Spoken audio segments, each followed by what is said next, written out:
আসসালামু আলাইকুম। আশা করি সবাই আপনারা ভালো আছেন। আলহামদুলিল্লাহ আমিও অনেক ভালো আছি। তো আজকে থাম্বনেইলে দেখছেন যে আজকে কিছু প্রশ্নের উত্তর নিয়ে চলে আসলাম। আসলে আমি আজকে গত ২ দিন ৩ দিন যাবৎ আমার এই যে চিচিঙ্গা আর ধুন্দুলের যেই হারভেস্টিং এর ভিডিওটা আপনাদের সাথে শেয়ার করছি। তো অনেক আপুরাই জানতে চাইতেছেন ঝিঙ্গা, চিচিঙ্গা যেটাই হোক, ধুন্দুল, তারপরে হচ্ছে বরবটি, এই জিনিসগুলা নিয়ে অনেকে আমাকে কমেন্টস করছেন। তো আজকে ভাবলাম যেহেতু খুব বৃষ্টির দিন আজকে তেমন তো কিছু করা যাবে না। তো যার কারণে আপনাদের সাথে আজকে প্রশ্নগুলো নিয়ে শেয়ার করলাম। আর অনেকের কমেন্টসের রিপ্লাই আমি দিতে চাই। কিন্তু অনেক সময় সাথে রিপ্লাই গুলা যায় না অনেকের কমেন্টসের। কিসের জন্য যায় না সেটা আমি বুঝতে পারি না। আসলে এখনো আমি বুঝতেছি না। YouTube থেকেই সমস্যা করে। তো আবার দেখা যায় যে গতকালকে যায় নাই কিন্তু আজকে আবার ঠিকই চলে গেছে। তো এরকম হয়। তো যাই হোক, যে প্রশ্নগুলি বেশি থাকে তো সেটাই আজকে ইনশাআল্লাহ আলোচনা করার চেষ্টা করব। আর এই যে দেখেন আবহাওয়াটা, এখন বেলা প্রায় ১২ টার মতো বাজে। তো তাও দেখেন ছাদের কি অবস্থা, প্রচুর পানি যাইতেছে আর অনেক বৃষ্টি। তো এই বৃষ্টি দিয়ে তো আর ছাদের কোনো কাজ করা যায় না। তো যার কারণে ভাবলাম যে আজকে প্রশ্নের উত্তরগুলো যদিও কমেন্টসে আমি দিয়ে দিছি। তো তারপরেও ভাবলাম যে একটা ভিডিও আকারে দেই। হয়তোবা যারা না বুঝছে তাদের বুঝতে সহজ হবে। তো ১ম যে কমেন্টসটা আমি দিব আজকে, এক আপু আমাকে জিজ্ঞেস করছে যে, "গাছে কি গুঁড়া দুধ গুলিয়ে সেটাকে দেওয়া যাবে কিনা?" তো আমি এটা বলব যে না, এটা না দিলে ভালো হয়। কারণ দুধ গাছে দেওয়া যায় সেটা আমিও দেখছি বা আমিও আগে এপ্লাই করছি। তো সেটা হতে হবে গরুর দুধ। যদি ১ কাপ গরুর দুধ নেয় সাথে আরো ১০ কাপ পানি মিশাতে হবে। মিশিয়ে তারপরে গাছের মধ্যে অল্প করে দিতে হবে। আর গুঁড়া দুধটা যেহেতু একটু প্রসেসিং করা থাকে তো সেটা না দেওয়াই ভালো। গরুর দুধটা সেটা আপনার তাও কাঁচা অবস্থায় ১ কাপ যদি সাথে নেন, মানে আপনি যত পরিমাণে নিবেন সেই পরিমাণেই নিবেন। নিয়ে সেই যেটা দিয়ে নিবেন সেটার মাপে আরো ১০ কাপের বা ১০ মগের মতো পানি মিশাবেন। তারপরে গাছের গোড়ায় দিতে পারবেন। আর ২ নাম্বার যে প্রশ্নটা হচ্ছে সেটা হচ্ছে যে এখন কি গাছে কোনো খাবার দেওয়া যাবে কিনা? আর দিলেও কি সরিষার খোল গুঁড়া করে দেওয়া যাবে কিনা? তো এখন যে পরিমাণে বৃষ্টি হচ্ছে, এখন গাছে কোনো খাবার দেওয়াটাই আসলে বৃথা। কারণ বৃষ্টির পানির সাথে সেই খাবারটা কিন্তু থাকবে না। সেই খাবারটা কিন্তু চলে যাবে। তো দেখা যায় কি তখন গাছে খাবার দিয়ে কোনো লাভ হবে না। আর আপনারা দেখেন, একটু খেয়াল করে দেখবেন মাশাআল্লাহ আমার গাছগুলি।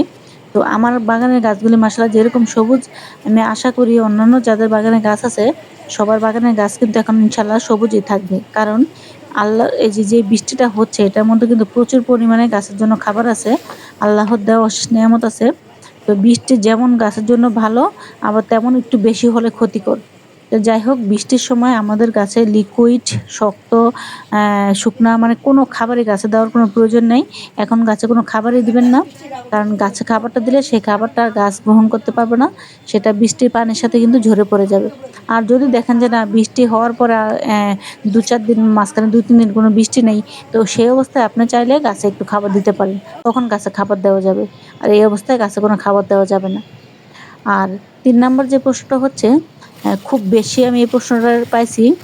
আমার এই ধুন্দুলের আর এই যে চিচিঙ্গার যে ভিডিওটা আমি আপলোড করছি বা বরবটি, তখন খুব বেশি আমি এই প্রশ্নটা পাইছি যে ধুন্দুলের জাত আর হচ্ছে আপনার বীজটা আর চিচিঙ্গার বীজটা আমি কোথা থেকে কিনছি। তো সেটা জানার জন্য অনেক আপুই কমেন্টস করছেন। তো রিপ্লাই যদিও আমি দিছি, তারপরেও আজকে একটু বলে দেই। আর হচ্ছে আরেকটা হচ্ছে আপনার আমার কাছে বরবটি। তো ধুন্দুলের বীজটা আসলে একজনের কাছ থেকে আমার গিফট পাওয়া। তো এটার নাম আমি জানি না। তো উনি বলছে যে ধুন্দুল যেহেতু আমি কখনো লাগাইনি, কারণ ধুন্দুল গাছটা খুব বেশি বড় হয়। তো যার কারণে আমি আগে লাগাতাম না। তো উনি বলছিল যে গাছটা উঠার সাথেই ধুন্দুল আসা শুরু হবে, ফুল আসা শুরু হবে। তো যাই হোক, আলহামদুলিল্লাহ কথার সাথে মিল আছে। তো সেজন্য গাছটা আমি লাগাইছি মাশাআল্লাহ। তো আপনারাই তো দেখছেন কতটুকু আমি হারভেস্ট করছি। তো সেজন্য আমি এটার নামটা বলতে পারি না। আর যে চিচিঙ্গার বীজটা আপনারা দেখেন, এটা আমি গত ৩ বছর আগে আমি যখন ছাদে অ্যা খাগড়াছড়ি ঘুরতে গেছি, তখন ওরা যেহেতু জুমে চাষ করে, জুমের জিনিসগুলা কিন্তু একটু ছোটই হয়, বেশি বড় হয় না। তো আমি সেখান থেকে ওদের এখান থেকে আমি বীজ কিনে আনছি। তো সেই বীজটাই আমি প্রতি বছর আমি যখন লাগাই, আল্লাহর রহমতে আমি চেষ্টা করি একটা করে বীজ আমি সবসময় আমার নিজের গাছ পাকা রাখার জন্য। তো সেখান থেকে আমার এই বীজটা সংগ্রহ করা। তো যার কারণে আমি এই বীজের নামটাও মানে জাতের নামটাও আমি বলতে পারব না। আরেকটা প্রশ্ন হচ্ছে যে এক আপু কমেন্টস করছেন যে বরবটি গাছ লাগালে একটু বেশি করে লাগাতে হয়। আর আমার গাছগুলো যেহেতু ঝোপালো হইছে তো আপুটা বলছে যে উনারও বরবটি গাছ আছে ৫-৬ টা, কিন্তু উনার গাছের আগা ভাঙে কিন্তু গাছটা ঝোপালো হয় না। তবে এটা আমি একটা জিনিস খেয়াল করছি, সবুজ বরবটিটা হচ্ছে আপনার একটু আগা ভাঙার পরেও দেখা যায় কি অ্যাম গাছটা তেমন একটা ঝোপালো হয় না।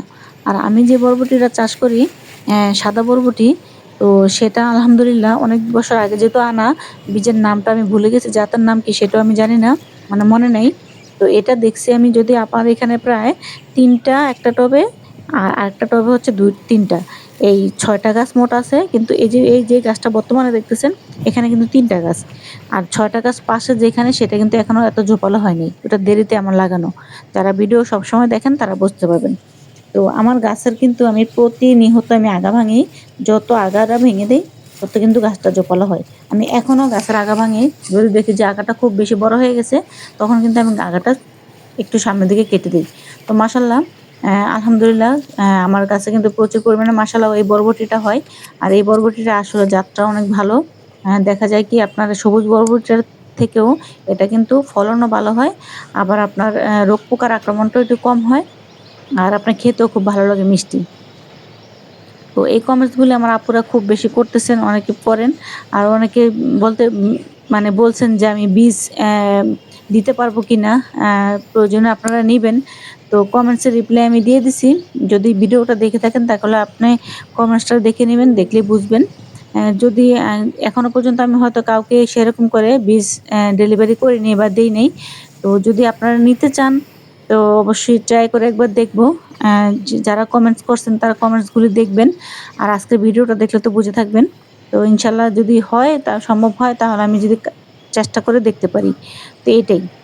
তো যাই হোক আজকে অনেকগুলো প্রশ্নের উত্তর দিলাম। আশা করি যারা ভিডিওটা নতুন পুরাতন যারাই আছেন দেখবেন, সবারই ইনশাআল্লাহ মোটামুটি কাজে লাগবে। আসলে ফলন ভালো হওয়ার জন্য সর্বপ্রথম মাটিটা খুব ভালো রেডি করতে হয়। আর মাটি ভালো হওয়ার পরে ২য় শর্ত হচ্ছে বীজ ভালো নেওয়া। বীজটা যদি আপনার ভালো হয় তাহলে আলহামদুলিল্লাহ সেখান থেকে ফলনও খুব সুন্দর হয়। দেখেন আমার এই সবজিগুলা সব কিন্তু জৈব মাটিতে করা। আর এখানে তো কিভাবে মাটি তৈরি করি, কিভাবে করি সবকিছু আপনাদের সাথে আমি প্রতিনিয়ত শেয়ার করি, সবসময় দেখাই। তো এই মাটিতেই কিন্তু আমার এই সবজিগুলো আলহামদুলিল্লাহ হয়। ঠিক আছে, একবার একটা গাছে সবজি দিবে, আবার একটু কম দিবে, এইটাই নিয়ম। এর বেশি কিন্তু কিছু না। যেমন ধুন্দুলগুলো আমি হারভেস্ট করছি। এখন কিন্তু গাছে তেমন আর ধুন্দুল নাই। যাও কয়েকটা জালি আসছিল সেটাও কিন্তু নষ্ট হয়ে গেছে।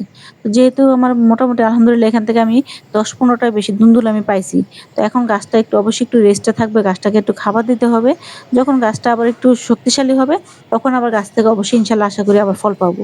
তো এটাই হচ্ছে নিয়ম। তো যাই হোক আশা করি আপুদের অনেক উপকারে আসবে। আমার কমেন্টস এর উত্তরগুলো আপনারা পেয়ে গেলেন।